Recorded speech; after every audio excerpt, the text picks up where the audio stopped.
ګرانو کتونکو علب خان شیرپو یم. علب خان شیرپو ویلفیر فاونډیشن د خپل وس مطابق د دغه بېوسه بېڅوکه خلکو سره کومک او مرسته کوي. دې وخت کې خو دا بابا ما سره وینې، نو دا بابا زوی په دې بس د عمر نه ورتېر دی او د رستم سره تعلق ساتي. دا چې ورسره راغلی نو دا یې انګور ده او د دې شپږ بچي دي یتیمان دي، نو خپلې غریبۍ او نستۍ دلته راوستي دي. څه صورت حال دی؟ خاوند دې کله وفات شوی دی؟ د خاوند مې چې کال ته نږدې وخت شو، پروس کال شوکه در کې وفات شوی دی. پروس کال شوکه در کې او د خانانو خدمت کوم، نو د لکه ځای مې شته دی، خو د کور حالات مې نشته، نو که د وروڼو خویندو پکې ما سره مدد وکړو د کور په باره کې، را سره یې لاس امداد وکړو. لکه خپل ځای مې شته خو کور مې نشته، د کور د جوړولو وس مې نشته. د خاوند مې جوړو خو لکه هغه داسې وشو چې لکه هغه وفات شو، هغه هر څه پاتې شو په ځای باندې. اوس ماشومانان دي هر روزه لکه دغه غواړي پیسې غواړي سکولونو ته ځي، زموږ د سکولونو وس نشته دی، مونږ چې په دې باندې سکولونه ووایو په خپله باندې خو دغه شانتې شاړ شي بل لوی شو، خو لکه بچي خو نه شو لویولی. نو که ماښام شي نو څه نه وي، که سهار شي نو څه نه وي، لکه حالات ګډ وډ دي، نشته دی څه. دې ځای ته څنګه رالی د رستم نه؟ دې ځای ته څنګه رالو، خو بس لوږې راواغستو چې بس لوږې په مخه واغستو چې بس چا راته دا ځای وښو.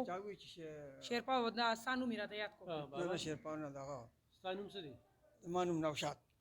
نوشاد بابا څنګه راغلی؟ نوشاد بابا دا یوسف جان نوم راته چا واغستو چې 400 یوسف جان له ځان ورسوه، یو بل راته ووایي. دا پېښور کې دی که نه؟ نو وخت خیر خو زه خو ما ته خو پته نه وه که نه، نو زه د هغه په نوم باندې رالم چې راکه ما سره یې څه مدد وکړو. نو هغه چې زه د عمرزو بیا چې ما تپوس وکوي چې دی په عمرزو کې دی، چې عمرزو ته رالم نو کسانو راته ووایي چې هغه خو په پېښور کې دی، خو دغلته وراره دی که څوک دی وایي ته دله ده وکړه. نو چې هغه لاړم نو دا چا ستا دا نوم لاله هغه راکړه چې دغه سړی به سره مدد وکړي او هغه خو پېښور کې دی. یوسف جان وراره دی له ما نمبر؟ د یوسف جان وراره وایي چې دا دې سړي له تا ته ټلیفون وکړو، بیا وایي چې دله به لاړ شي نو دی به تا ورته وایي دی سبا راولېږه. ښه دا راته ووایه چې ستا نوسي ژوند څنګه تېرېږي؟ ژوند یې داسې تېرېږي چې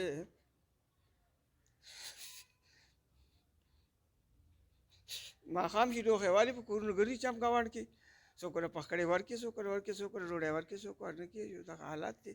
او زموږ علاقه ډېره غریبه ده، غریبه ده، د چادر هم وس هم نه رسي، نور چا هم ته وره وس نه رسي. نور زامن دې شته؟ نه دکه یو هم لاړه.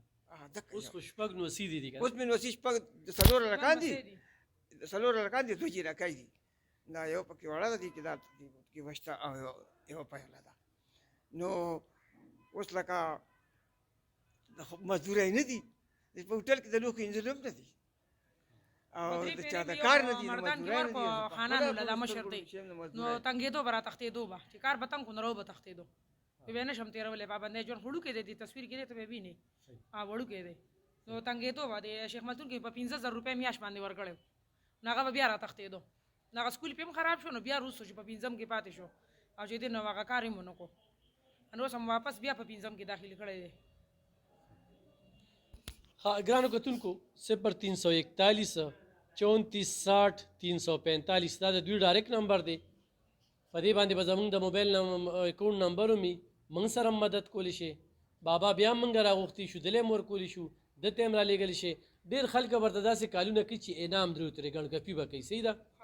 نو یو خو به د هغوی نه ځان ساتي او ډېر خوشاټاري به داسې وي چې هغوی به ورته دا وایي چې زه درله موبایل اخلم او ما سره لږ په کوله او مخ خبرې وکړه. نو داسې خلک هم درته کالونه کوي. نو بس دنیا د ځنګل دی. په دې نمبر باندې په منیر کې یو اخون نوم یې لږ دی، هغه را باندې دا اکاونټ جوړ کړو دا ایزي پیسه په دې نمبر باندې، بیا را باندې د بینک جوړ کړو، د بینک دی ته به د بار نه مدد راځي، د بینک هغې را باندې هم جوړ کړو او د ایزي پیسه را باندې هم جوړ کړو او په داسې په تصویر باندې لکه خپل نمبر ورکړو.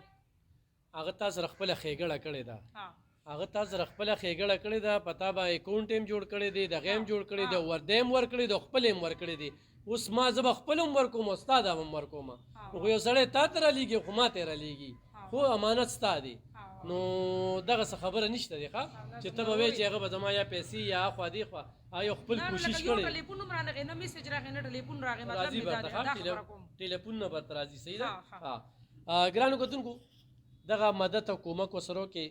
موږ 10-12 ویډیوګانې وکړو، په 10-12 کې یوه دوو یا دریو کې چې کوم دی نو چاته امداد راشي چاته رانه شي، خلک تمه کوي. بل هم یو پېښور یو زنانه له کړې وه معذوره وه په دې یو وخت په باندې، نو ما ته وایي چې د هغه ویډیو څه چلو شو. نو ما ورته یاره بس ما ویډیو کړی د تا ته مې وایي چې نمبر او تا پکې نمبر ورنه کوم ما ته چا سره لیږلي نه دي چې ما ته کله څوک سره ولیږي زه به یې تاله درکړم. نو بابا د الله نه به غواړو ښه بس د الله نه او چې کله هم دغې نو دغه به کېږي. نو ګرانو کتونکو ضرور ورسره کومک او مرستو کې دا د جلوزو یو خور ده او دا ونیسه ځان سره د جلوزو د یو خورکې چې کوم دي د هغې د طرف نه دغه والا دا وچه سودا یو کپړې دي بچولم د تالم او دا چې کوم دی نو تحریک لبیک والا ښه مولانا شفیق صاحب صحیح ده ښه او نور به د الله نه به غواړو الله به درکوي صحیح ده که خرچم پکې درته راله خرچم درته راله وچه سودا هم درته راله ښه ډېره صحیح ده که نه او ویډیو مې هم درله وکړه او نمبر مې هم دې پکې وله ورکړه ښه اورې د الله ته به کښېنو الله نه به غواړې چې تا ته چا ټلیفون وکړو دغه نمبر نه دی دا به کلو ساتي په دې به سره خلک رابطه کوي صحیح ده ته پوه شوې او نور خدای پاک هر څه کوي رس به نه اخلو ښه او نو به چا تنقید کوو هر سړي تا سره یو کوشش کوي نو د خپله وسه کوي ها هر سړی د خپل وسه پورې پړ دی. ګرانو کتونکو ضرور ورسره مدد وکړئ چې هغه رستم نه راځي ګرځي راغلي یوسف جان عثمانزی خو چونکې هغه په پېښور کې وي د هغه واره والا بیا زمونږ نمبر ورکړی دی او ما ورته بیا دلته کې راشه نو دغه دی د دې ځای نه څه یوړ مزید ورسره تاسو مرسته وکړئ ډېره مننه.